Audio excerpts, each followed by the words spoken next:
I watched a documentary the other day about superbugs and their relationship to antibiotics. Having needed antibiotic treatment myself a few months ago, I was very interested in what I saw. On a personal note, I was prescribed, among other medications, roughly 4 months' supply of an antibiotic, only to develop a very annoying side effect after less than a month into the treatment. I did some research on the medications I had been prescribed and discovered that this particular side effect was quite common. Naturally enough, I stopped taking it immediately and the unpleasant symptoms disappeared. I did give the medication another try after about another month, once the side effects had disappeared. Unfortunately, they reappeared immediately, so my decision then was, in my mind, a no-brainer. After watching this documentary, I started researching ways to achieve beneficial results without using antibiotics. Or, more attractive for me, finding foods anyone can source that will actually work on our systems to help us avoid the need for antibiotics, a way that will actually keep me and my gut healthy on a daily basis. During my research, I came across several companies and institutions investigating similar options.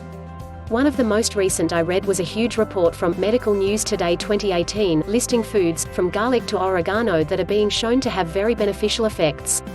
It is speculated by such prestigious organizations as Medical News Today and National Academy of Medicine, to name just two, that our excessive use of antibiotics is opening the door to more and more so-called superbugs, and that this could easily result in antibiotics losing their ability to heal.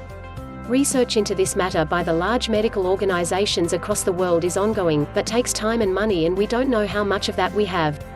One thing that stands out clearly, from all of this, is that the use of antibiotics only when expressly needed, and only using the most appropriate dose for the disease being treated, is of major importance.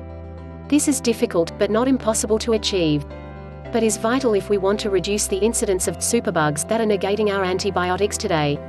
Another thing that could help in this endeavor is by making sure that the conditions being treated actually need antibiotics, as researchers have found that antibiotics won't treat viral infections because they can't kill viruses.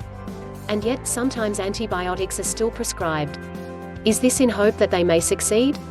The use of effective antibiotic alternatives, which will promote good health and give our bodies the armor to resist disease, could be one major way to decrease the need for antibiotics and therefore lower the risk of the emergence of even more, stronger superbugs. As many medical researchers say, solutions to the antibiotic resistance problem are multifaceted and include reducing the use of antibiotics via the use of alternative products. Although no one alternative will replace all uses of antibiotics. So it could mean we should include ingredients such as garlic, known as a healing herb for centuries, honey, in use in some parts of the world since Roman times, ginger, turmeric, which has been found to be useful as a healing agent for at least 5,000 years, to name but a few, all of which can be found in most kitchens, in our food. Then, we can at least begin to protect ourselves from the need for antibiotics and so the risk of contracting these superbugs to attack our bodies when they are weakened by disease.